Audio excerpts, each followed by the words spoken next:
Hey, what's good, YouTube subscribers? How y'all doing tonight? It's your boy MG5 back again with another sports video. And tonight, y'all, we got to talk about the UFC. UFC 305, a big pay-per-view going down tomorrow night, y'all. Live in Perth, Australia. We have Dricus du Plessis versus Israel Adesanya, the Last Stylebender. And it is going down, man. Whoo! The middleweight title on the line. Hey, this is about to be a banger. I can't wait for the main event. Make sure y'all tune in. Don't miss these fireworks. And hey, this gonna be the banger of the summer. You know what I mean? Summer's been real lit, y'all. But this is gonna be the banger of the summer, the main event. I truly can't wait, and it's going down. You know, I'm a big fan of Israel Adesanya. He's one of my favorite fighters in the UFC and MMA period. You know, so I'm excited for his return to see what he's gonna do. Greatness is on the line, but he has a real champion right in front of him, Dricus du Plessis. So I can't wait for this fight. Y'all know how we do things around here. Gotta break it down. Give y'all my thoughts on this, on the main card for the pay-per-view. And also my final fight predictions for UFC 305. Let's go, y'all. Let's go. But before we get into that, you know, I just want to say a quick shout out to my sponsorship, W Energy.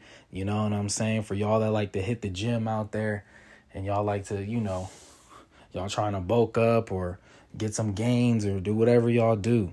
You know, W energy drinks, you know, it's designed to help you focus, concentrate, and with your reaction time. So, you know what I'm saying? That's the new product out there. Make sure y'all hop on it. You know what I'm saying? It's a good energy drink, you know, especially y'all out there working out every day. Y'all already know, man. Y'all already know. But anyways, let's get straight into UFC 305. Now, I'm mainly going to talk about the main event, but I am going to give my predictions on these other fights and stuff like that.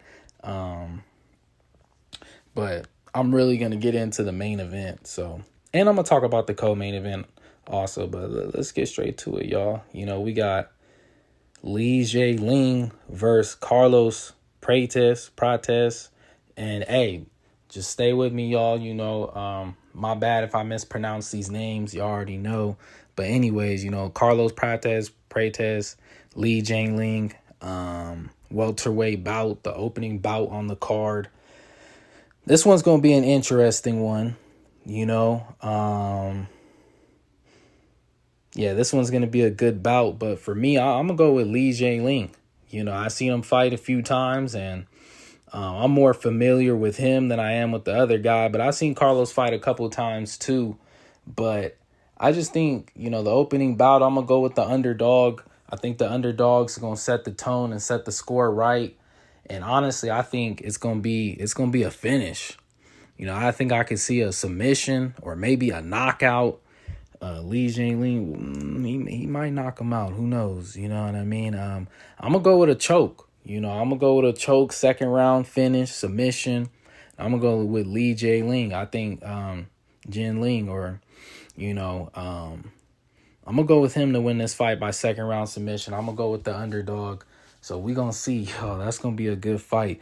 Carlos, you know, don't count him out. He is the heavy favorite, and he might just go out there and dominate. But I don't know. I'm going to go with the underdog on this one. But moving on to the second bout, we got Tai Tuivasa versus Joreno Rosenstrike. Heavyweight bout. Now, look. Somebody going to get knocked out, man. This fight right here. We know how Tai Tuivasa is. He's going out there swinging. This dude fights like he's in a bar fight every time. He believes in his power. And when he was on that streak, he was looking like one of the most dangerous heavyweights. You know what I mean? Like he had true power. But then we've also seen him get stopped as well and get put out. So, you know, or get stopped. So I think this is going to be it's going to be a banger. You know, I think Ty's going to go out there swinging, and I think Rosenstrike is going to try to use the distance and pick his shots as well. So it's going to be a good fight. I don't know. I think MMA, sometimes it is about momentum, and it is in Australia, though. So I'll probably go Tai Tuivasa with a knockout. I'm thinking maybe a first-round knockout, a first-round stoppage. If it goes past the first round, then I think Rosenstrike will win the fight. But there's a part of me that's like to keep it 100. I do think Rosenstrike's going to win. But for my prediction, honestly, y'all, I'm going to go with Tuivasa. You know what I mean? The fan of me wants to see Tuivasa, and just to see a knockout, and it's in Australia. I think, you know, a first round finish, I think we'll see that. You know, these are heavyweights. They're going to go out there swinging. Somebody going to get knocked out. Even though Rosenstrike is probably going to, you know, use his kickboxing skills and try to create the distance and find his range. I'm going to go with the underdog. You know, Tuivasa is also an underdog in this fight. So, you know, you already know. But moving on to the lightweight bout, you know what I mean? The third fight on the card, we got Mateus. Gamrot versus Dan Hooker. You know what I'm saying? Mateus Gamrot.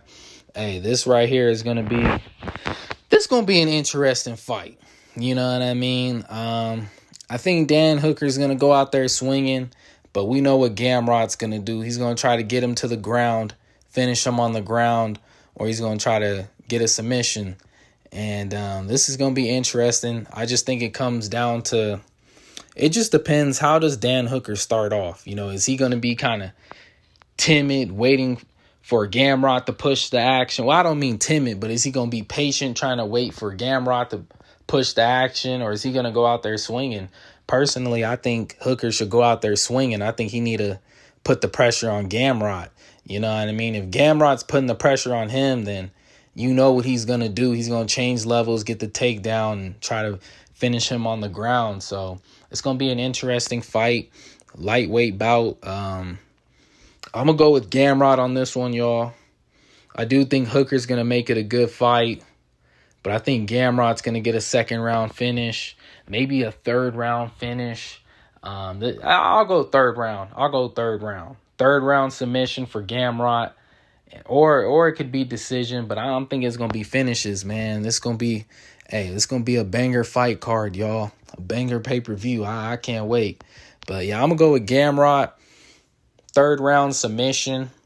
And I think he's gonna win the fight. I don't think he's gonna dominate. I think the first round gonna be tough. The second round is gonna start turning into his type of fight, and then I think the third round he'll get the job done. But I think in the beginning of the fight with the fresh Dan Hooker, it's going to be tough. But we'll see. Just depends how Dan comes out and fights. Now, for the co-main event, we have a flyweight bout. Kai Kara France versus Steve Erce. Steve Erce. Now, this is going to be a banger. This is going to be a real good fight. I mean, because Kai Kara France, he's always been one of the best flyweights in the world. And I forgot how many times he's fought for the title. I think once for sure, or maybe twice. I think he fought 2 times for the title, if I'm not mistaken. But if I am, then, you know, my bad. But I know for sure he did fight for the title. So he fought the best flyweights in the world. And also Steve Erce, he just got done with an impressive fight against the champion, Pantoja. You know, Steve just fought for his first title. So I think you have the young flyweight, the young lion taking on the veteran. And it's going to be a good fight. You know, the only thing that bothers me is that Erce has been active and Kai Kara France hasn't fought in a year. But that may not matter. I think experience, it just depends. You know, it just depends.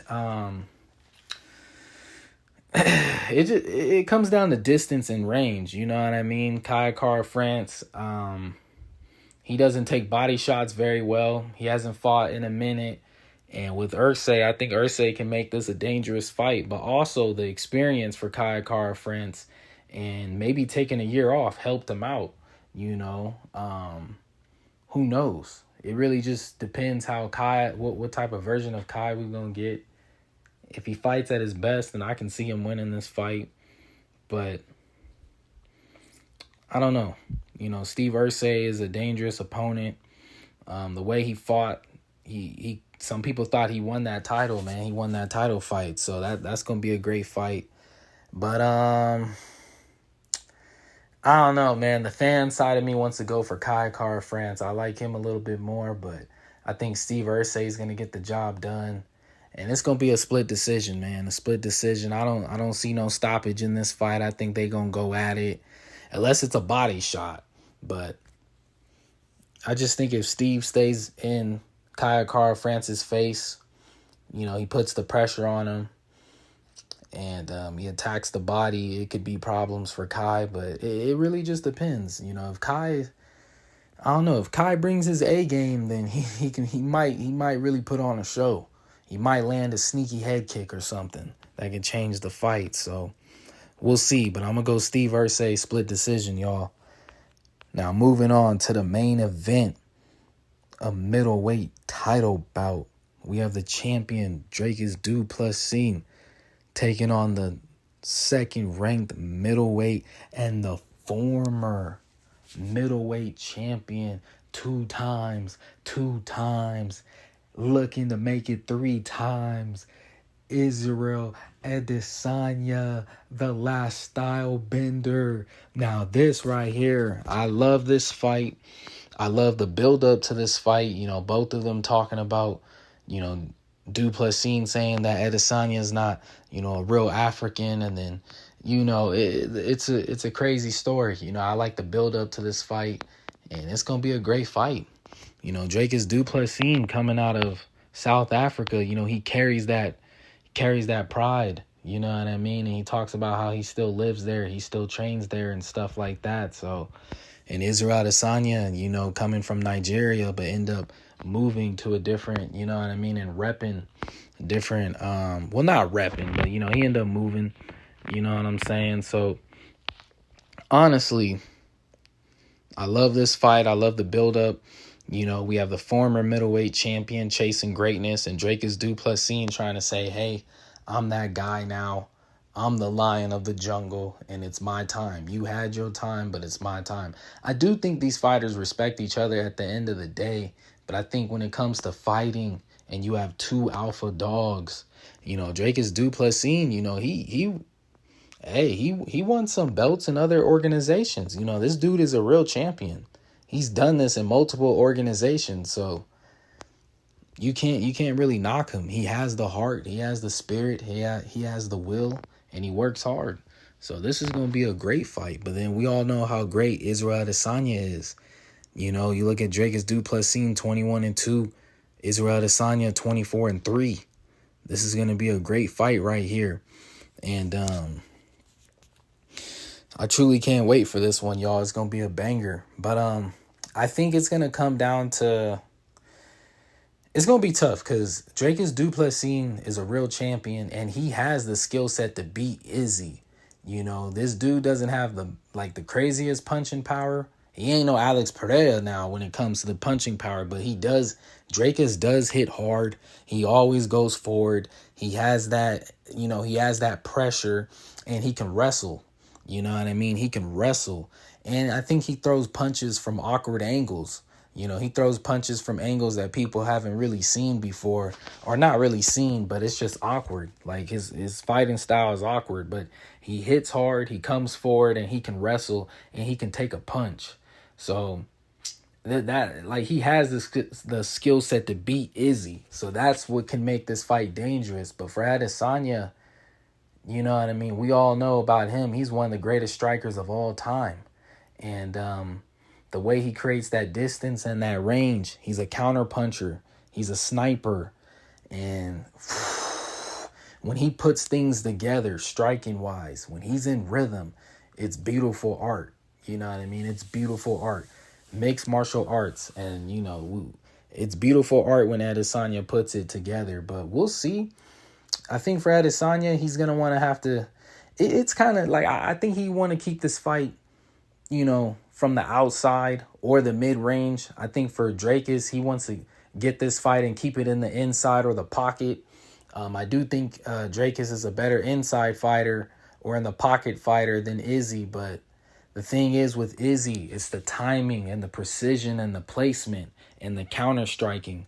That could give Drakus some problems, especially if Izzy gets his range and his distance. If the fight's fought from the outside, it's gonna be a masterclass. If the fight's fought from the mid-range, I think I still favor Izzy. But if Drakus can make this a dirty fight and get on the inside, take him down, rough him up, beat him up on the ground, then when they stand up, just hit him with hard shots, he can potentially do something. Both fighters are looking for the stoppage, and Drakus is saying that he doesn't believe that Izzy has that will anymore. That like he believes that he's a dog, but he doesn't have that type of dog inside of him anymore. He thinks it's gone from Izzy, and Drakus believes it's his time now. So, you know, you got two lions, two alpha males. They going at it. I think for Izzy, this is greatness on the line. And it's going to be a great fight. I just feel like who wants it more? You know, who has more heart? True greatness on the line for Izzy. He'll go down as one of the greatest middleweights, or probably the greatest middleweight of all time, just depending how y'all see him with Anderson Silva. But he'll probably go down as one of the greatest fighters in UFC history, and he'll be one of the greatest strikers in history. You know, this dude is 5-1 in boxing, 75-5 in kickboxing, and if he can become a 3-time champion in the UFC, in the middleweight division, he's gonna join some elite company, and only a few have been able to do that in UFC history. So I think that was Randy Couture, if I'm not mistaken, and John Jones. So we'll see. You know, I think Drakus has the skill set to beat Izzy, but also the way he covers ground, and Drakus kind of takes shots to give his shots. So I think that's going to be tough going against a guy like Israel Adesanya. You can't really take too many shots from him clean because of the timing, the precision, and the placement. And the counter striking, I think it's going to be dangerous. But I see a 3rd round finish in this fight. And I think both guys are going to hurt each other. It's going to be a crazy fight. But I got Israel Adesanya, the Last Stylebender, winning this fight by knockout in the 3rd round. Hey, you know, he got his revenge on Alex Pereira, you know, the way he did him. I think he can get Drakus Duplessis. The way Drakus covers ground, I don't think he can take shots like that from Izzy, especially a clean one. He might go down out and cold, but I got Israel Adesanya andnew. You know what I'm saying? But anyways, y'all, make sure y'all like, subscribe, and comment. Let me know who y'all got winning this big fight. And make sure y'all tune in. And y'all already know, stay up. Make sure y'all stretching, hydrating. And until next time, y'all. Until next time.